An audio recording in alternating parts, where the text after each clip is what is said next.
In a world filled with uncertainty and countless questions about the future, there is one book that stands out among the rest. Today we dive into the final chapter of the Bible, the Book of Revelation. Join me as we uncover the remarkable revelations that this extraordinary book has for us. First, let's understand the significance of the canon of Scripture. The Bible, as we know it today, consists of 66 books. It was divinely inspired and carefully chosen to form the sacred canon of Scripture, and it was finished with the Book of Revelation. The Book of Revelation is the culmination of God's revelation to humanity. It serves as a prophetic message unveiling the things to come. So, what are some of the things that the Book of Revelation reveals to us? Let's explore. Number 1, the unveiling of Jesus Christ. The Book of Revelation begins with the revelation of Jesus Christ himself, showing us his divine nature, power, and authority. It unveils the majestic glory of our Savior. In Revelation 1, verse 1-2, it is written, "I, John, am the one who heard and saw these things. And when I heard and saw them, I fell down to worship at the feet of the angel who showed them to me. But he said to me, 'You must not do that. I am a fellow servant with you and your brothers, the prophets, and with those who keep the words of this book. Worship God.'" The Apostle John, while exiled on the island of Patmos, received a divine revelation from Jesus Christ himself. This unveiling of Jesus is filled with breathtaking imagery, symbolisms, and prophetic messages. Through this unveiling, we come to understand the fullness of who Jesus is. He is not only the humble Savior who walked the earth, but also the victorious King and the Alpha and Omega, the beginning and the end. In Revelation 1, verses 12-18, John records his encounter with the glorified Christ. "I turned around to see the voice that was speaking to me. And when I turned, I saw 7 golden lampstands, and among the lampstands was someone like a son of man, dressed in a robe reaching down to his feet, and with a golden sash around his chest. The hair on his head was white like wool, as white as snow, and his eyes were like blazing fire. His feet were like bronze glowing in a furnace, and his voice was like the sound of rushing waters. In his right hand he held 7 stars, and coming out of his mouth was a sharp, double-edged sword.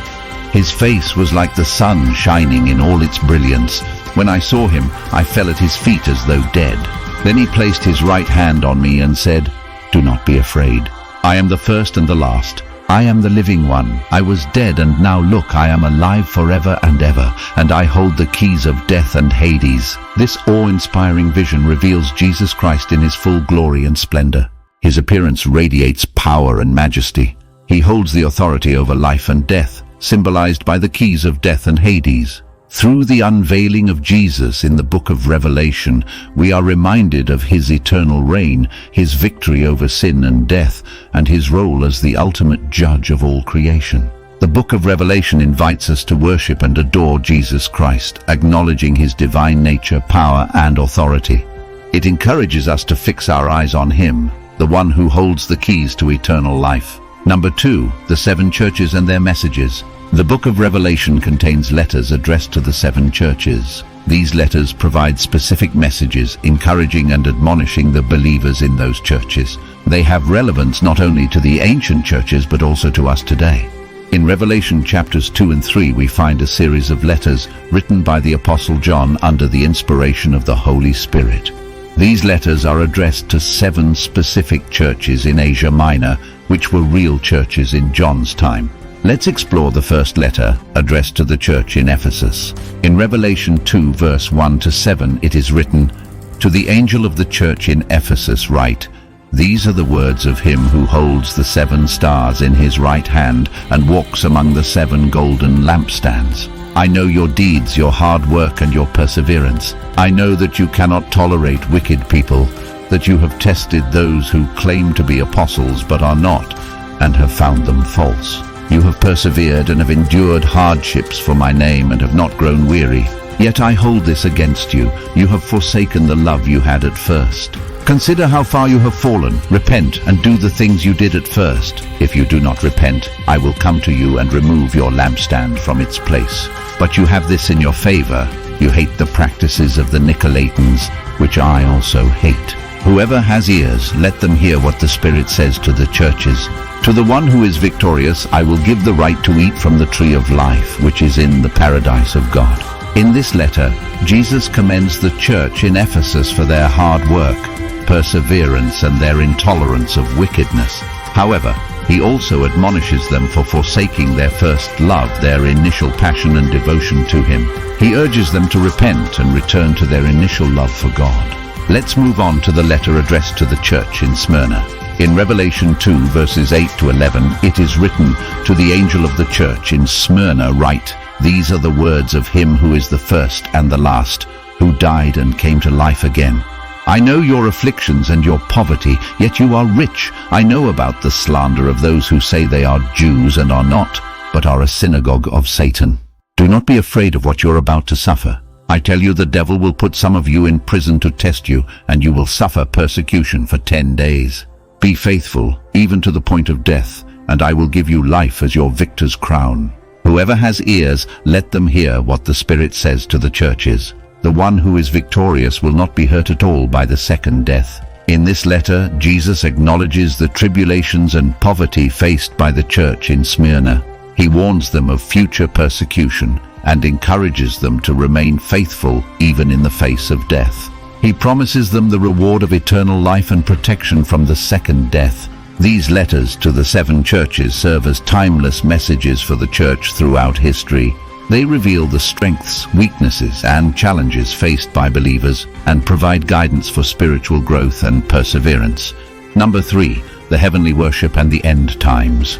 In the book of Revelation, we are given a glimpse into the heavenly worship, where angels and saints worship God day and night. It also reveals the events and signs leading up to the end times. In Revelation 4, verse 1 to 11, it is written, "After this I looked, and there before me was a door standing open in heaven. And the voice I had first heard speaking to me like a trumpet said, 'Come up here, and I will show you what must take place after this.' At once I was in the Spirit, and there before me was a throne in heaven with someone sitting on it. And the one who sat there had the appearance of jasper and ruby. A rainbow that shone like an emerald encircled the throne. Surrounding the throne were 24 other thrones, and seated on them were 24 elders. They were dressed in white and had crowns of gold on their heads. From the throne came flashes of lightning, rumblings, and peals of thunder.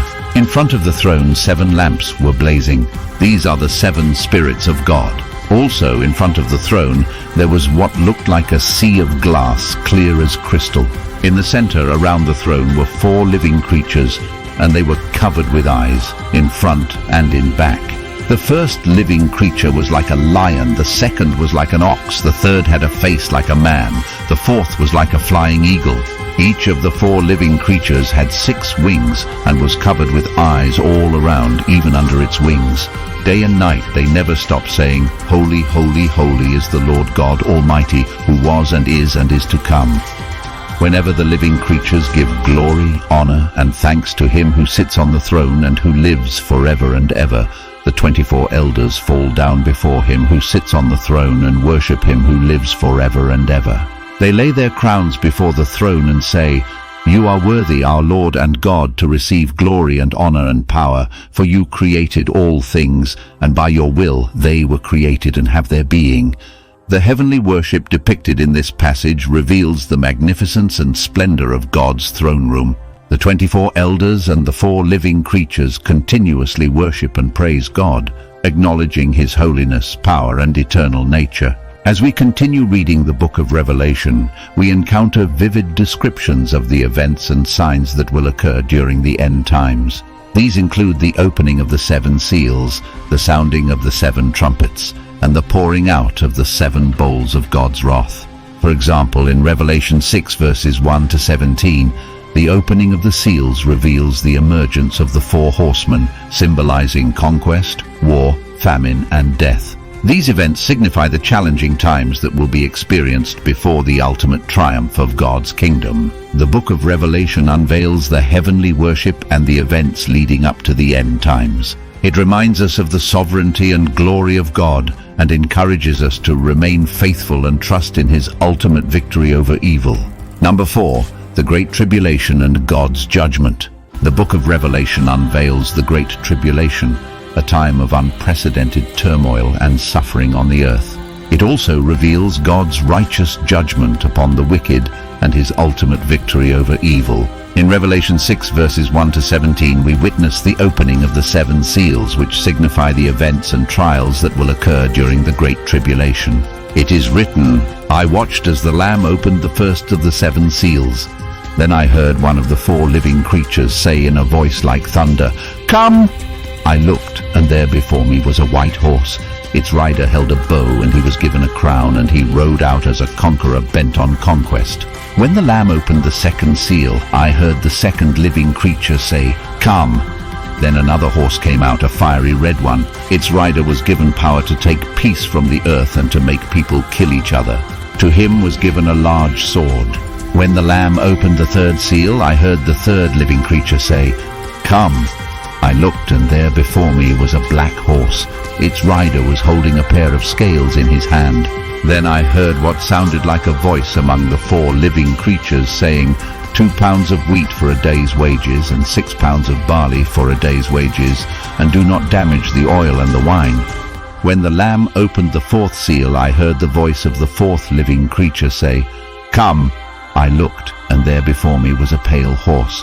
Its rider was named Death, and Hades was following close behind him.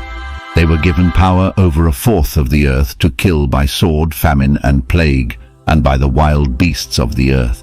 When he opened the fifth seal, I saw under the altar the souls of those who had been slain because of the word of God and the testimony they had maintained. They called out in a loud voice, 'How long, sovereign Lord, holy and true, until you judge the inhabitants of the earth and avenge our blood?' Then each of them was given a white robe, and they were told to wait a little longer until the full number of their fellow servants, their brothers and sisters, were killed just as they had been. I watched as he opened the sixth seal. There was a great earthquake. The sun turned black like sackcloth made of goat hair. The whole moon turned blood red, and the stars in the sky fell to earth as figs drop from a fig tree when shaken by a strong wind. The heavens receded like a scroll being rolled up, and every mountain and island was removed from its place. Then the kings of the earth, the princes, the generals, the rich, the mighty, and everyone else, both slave and free, hid in caves and among the rocks of the mountains. They called to the mountains and the rocks, "Fall on us and hide us from the face of him who sits on the throne and from the wrath of the Lamb. For the great day of their wrath has come, and who can withstand it?" During the Great Tribulation, the earth will experience widespread chaos, wars, famine, and death. The opening of the seals reveals the rise of the Antichrist, the spread of violence and conflict, economic instability, and catastrophic natural disasters. These events will test the faith and endurance of believers and bring about the cry for God's judgment upon the wicked. In Revelation 20 verses 11 to 15, we glimpse the final judgment where God's righteousness and justice prevail. It is written, "Then I saw a great white throne and him who was seated on it. The earth and the heavens fled from his presence, and there was no place for them. And I saw the dead, great and small, standing before the throne, and books were opened. Another book was opened, which is the book of life. The dead were judged according to what they had done, as recorded in the books. The sea gave up the dead that were in it, and death and Hades gave up the dead that were in them, and each person was judged according to what they had done. Then death and Hades were thrown into the lake of fire. The lake of fire is the second death. Anyone whose name was not found written in the book of life was thrown into the lake of fire." The book of Revelation portrays the Great Tribulation and God's judgment as a reminder of his sovereignty and righteousness. It serves as a call to repentance and a warning to those who persist in wickedness. However, it also brings hope to believers as it assures us of God's ultimate victory over evil and the establishment of his eternal kingdom. Number 5, the new heaven and new earth. Finally, the book of Revelation concludes with the revelation of the new heaven and new earth. It gives us hope and assurance that God will make all things new, wiping away every tear and bringing eternal joy and peace. In Revelation 21 verses 1 to 5, we are given a glimpse of this glorious future. It is written, "Then I saw a new heaven and a new earth, for the first heaven and the first earth had passed away, and there was no longer any sea. I saw the holy city, the new Jerusalem, coming down out of heaven from God, prepared as a bride beautifully dressed for her husband. And I heard a loud voice from the throne saying, 'Look, God's dwelling place is now among the people, and he will dwell with them. They will be his people, and God himself will be with them and be their God. He will wipe every tear from their eyes. There will be no more death or mourning or crying or pain, for the old order of things has passed away. He who was seated on the throne said, "I'm making everything new." Then he said, "Write this down, for these words are trustworthy and true." In Revelation 22, verses 1 to 5, we further glimpse the beauty and abundance of the new heaven and new earth. It is written, "Then the angel showed me the river of the water of life, as clear as crystal, flowing from the throne of God and of the Lamb down the middle of the great street of the city. On each side of the river stood the tree of life, bearing 12 crops of fruit, yielding its fruit every month.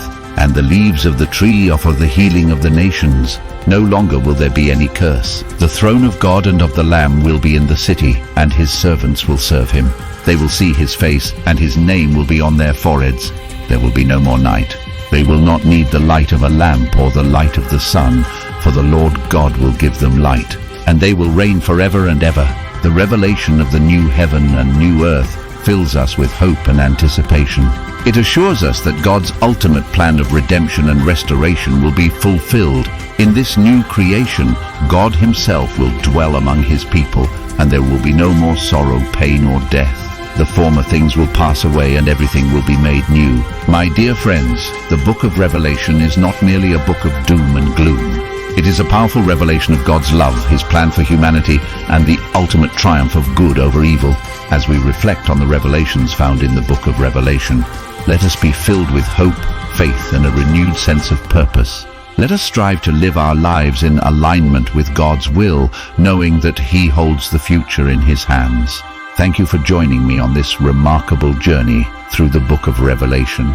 May its profound messages resonate in your hearts and inspire you to seek a deeper understanding of God's Word. Let us continue to explore the depths of God's revelation in the Bible, for it is in his Word that we find true wisdom, guidance, and eternal life. May you be blessed as you embark on this incredible journey of faith, and may the book of Revelation bring you closer to the one who holds the keys to eternity. Amen.